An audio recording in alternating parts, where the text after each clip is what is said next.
Thank you for sticking with us. I know it is a long day and a ton of content and a lot to think about. Well, I was going to say we're going to keep it short and sweet, but I have no idea what we're going to do because that's what happens when we get together. Yes. It's going to be fun. That's all I can say. It is going to be fun. Get ready. Just to set us up, this is a sort of segment on data, which of course is something that we have been talking about all day. But I want to shine a little bit more of a specific light on what that means and what's underneath that and what some of the challenges are and what we're excited about. The three chats that I'm going to have are with Nicole, who from PubMatic is a representative of the publisher community. Lisa, who is a representative of the buy community as the chief investment officer for Spark Foundry. And then Christy Argelon, who has really sat on in many different seats and is now running the retail media network at Albertsons. So it's just like I'm excited. It sort of comes full circle. It's exciting. Yeah, it's going to be good. Wow. Right? Wow. Powerhouse. Yeah. Yes. Powerhouse group. Okay, so with the context being that this is explicitly about data, talk to me about what you think the state of the data ecosystem is. We'll start with CTV specifically. Yeah, so spoiler alert, I handle all of our CTV at PubMatic's, so that's my area of expertise, and that's pretty much, what I can share with this group. Data, I think we've heard a lot about it today. If anybody here doesn't feel that it's fragmented, feel free to raise your hand. I dare you. Yeah. It is fragmented. It is unclear what necessarily are the right types of data for publishers and buyers to use. But what we are seeing at PubMatic, and just for anybody who doesn't know, PubMatic is a supply-side tech platform. We enable publishers to monetize in biddable marketplaces through multiple deal types, programmatic everything from programmatic guaranteed, which is basically your automated version of a direct IO, all the way to open auction. So we were kind of talking yesterday about what is programmatic, and there are a lot of different flavors of it, and we power all of them. But what we're finding with publishers is that their ability to pass their first-party data specifically through something called a content object signal, which is basically a spec in the OpenRTB protocol that helps publishers to say, this is this genre, this category, this content rating. The more they are able to share that data with buyers, the more buyers understand what they're buying, the more transparent the content is to them, the more TV-like it becomes to them. And it creates kind of like this brand safe, this maybe feels more brand safe. I wouldn't call the ecosystem not brand safe, but I think this adds an additional layer of feeling of safety and comfort in buying. Okay, I know what the genre is, I know what the rating is.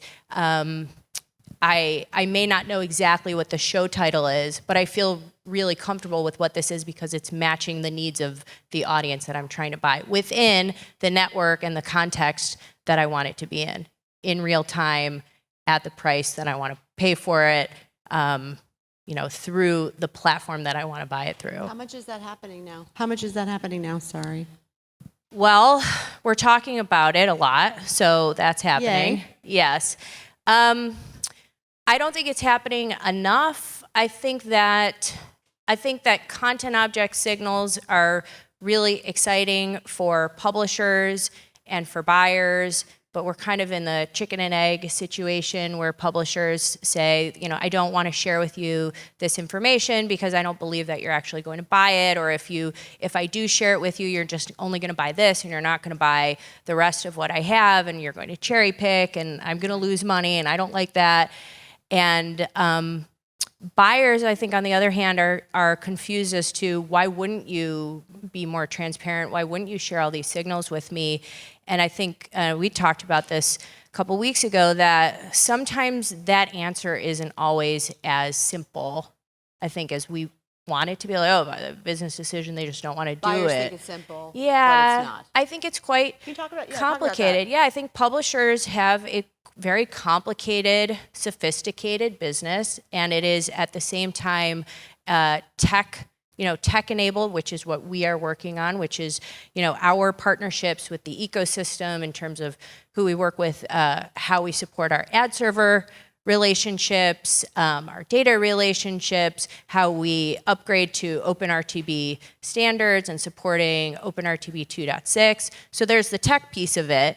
And then publishers do have complicated business rules. There could be media contracts that they have that preclude them from being able to share certain information, for the life of a contract. If they share it, they could be in breach of contract, and that's a real challenge for them. They may say, I want to be more transparent with you, but I literally cannot because that information is not mine to share with you. And in the world of digital, I don't think that those kinds of concepts exist in the same way. Would you agree? So, I'm curious now, it's a really deep chair. I just realized how deep. You're just going to sit back and keep going. Yes, get comfortable. No, but that makes me wonder. So when you say buyers, who are you sort of most often interfacing with that maybe don't necessarily understand the kind of material challenges or realities for publishers in this world of TV? Yeah, and then maybe that's kind of like an unfair overstatement of like buyers and, a little bit of hyperbole, but I would say that we interact with anybody who is buying everything from a tech platform like a DSP to an agency to a buying platform that sits on top of a DSP but isn't necessarily a holding company or an agency like that. And I have a lot of empathy for buyers and for publishers, I think, and we've heard it today, everybody's really resource constrained. There's so much happening and changing in this industry. It's very hard to keep up with it. So I think sometimes we fall back on what feels comfortable, which is, they should just do it, and why aren't they doing it? And totally. And that is not always a fair answer. It is quite complicated, and publishers run a very sophisticated business, as we know. But I also think buyers are running complicated, sophisticated businesses too. And now they are challenged in the last couple of years. This concept of sell-side technology is quite relevant to them, very important to them. So SPO deals, going deeper with fewer partners, right, on the sell side. That's supply path optimization. Yes, sorry. Supply path optimization. I have a lot of empathy for buyers who didn't have to know about that or care about that and now realize, actually, this is a really critical part of my success in driving value for my advertiser clients. And I think that's why we're here, right? To have these conversations together, to be really transparent, to let our guard down and help each other understand. And even when we do understand, then things change, fact or fiction, 2025, all these things like, oh shit, what's about to change? I just figured out what RTB was, and now I've got to figure out if Netflix is going to get $5 billion, and I think they can do it. I'm rooting for them. So I think, buyers in general are doing their best, and publishers are doing their best, and we as tech partners are trying to listen to both sides of the transaction and build for them what is going to make things the easiest and most effective. So I was going to ask you what makes data good. Oh. I know. Well, I guess what I'm trying to get at is... You could ask me something else. But sorry, that was a good question. What I'm sort of thinking about is we're in a world where transactions that are prefaced on the presence of data is sort of much more the norm now. And data can take many forms, right? It does not have to be audience data. It could be, you listed many, many types. So I was just kind of trying to think, publishers are concerned about commoditization and cherry picking, and buyers are concerned with finding the audiences that they want, and it's complicated. So where's the light?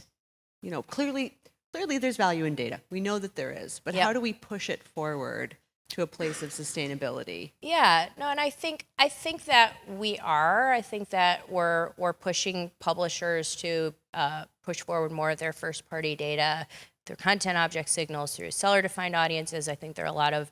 Can you explain seller-defined audiences just for folks who aren't familiar with it? I mean, in essence, it's a publisher saying this. I have the like. This audience indexes highly for my content, and I am packaging it up that way and sharing it with you. And I think there are some folks in this room like Iris and other IDs who help define that on behalf of publishers, because again, now it's publishers like, oh, now I have to figure out seller-defined audiences, and there are some companies who are helping them, pass through who that audience is. Partly to them. because we don't live in a world where publisher data can simply be stolen, which is frankly how a lot of the very early, and I'm not trying to say that there was nefarious behavior necessarily from all parties, but it was fairly easy to do things like behavioral targeting by collecting data across publishers, and that is problematic for a number of reasons. And so that's right. So the seller-defined audiences is part of the potential solution here. Yeah, absolutely. Yeah. But I think we are pushing it forward. I think everybody wants to get to a place where in a cookieless world of CTV, we actually can get to a place where we have the best of TV and the best of digital. We have the transparency and we have the precision, and we need kind of a different method and different data than we've ever had before in either of those media. Is digital a medium?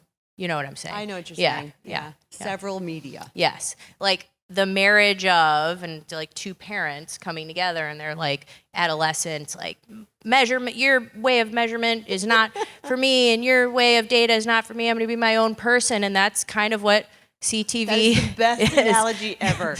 I'm channeling my mom. Remember when you were that way? Yes. Yes, I do. I do. Yeah. Mom. So let's throw spaghetti at the wall. Screw 2025. 5 years from now. Okay, what year would that be? 2027. Coming up on 2028. Oy. Yeah. Okay. What do you think it's going to look like? I think for sure studio consolidation in CTV. Which is also data consolidation. Yep. Then. Yeah.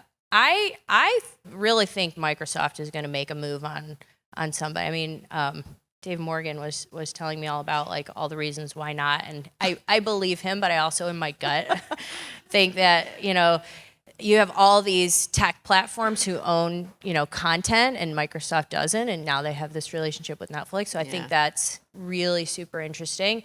I think that at some point we have to have like a class pass version of content, because subscribing to all of these different services, even when they have that supplement of ad-supported revenue, it does become a burden on households. Consumers. It can be. And I think this concept of like, I only want to watch Ozark on Netflix and Succession on HBO Max and every single thing on Disney, because I have a 2.5-year-old and a 6-year-old, fine. And like here is the version of how I as a consumer can make that work, and then how do we monetize that? I mean, there may be another level of monetizing the class pass, but I think I don't have any like bold predictions like Elon is gonna buy Meta and then fire everyone and yell at them. Like that could happen again. I don't know, but I think with content, we'll see more consolidation and then more simplification. The class pass notion is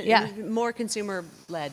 Absolutely, absolutely. Viewers want great experiences. They want great advertising that matches this really high quality content that they're consuming. So it's like the ad experience has to match the content experience that has to do with great quality creative, but also great technology to deliver a great experience. And then it's kind of like, and let me choose. I'm in the choosing generation. So we are in the choosing generation. Choice of a new generation. Remember that from a generation ago? You're welcome. On that. Yes. Time to go. Yes. Okay. Goodbye. I wish it wasn't. That was really abrupt. Well, I wish it wasn't. My time is up. Thank you very much. I just put this really down on the table. I guess you walk away and I stay.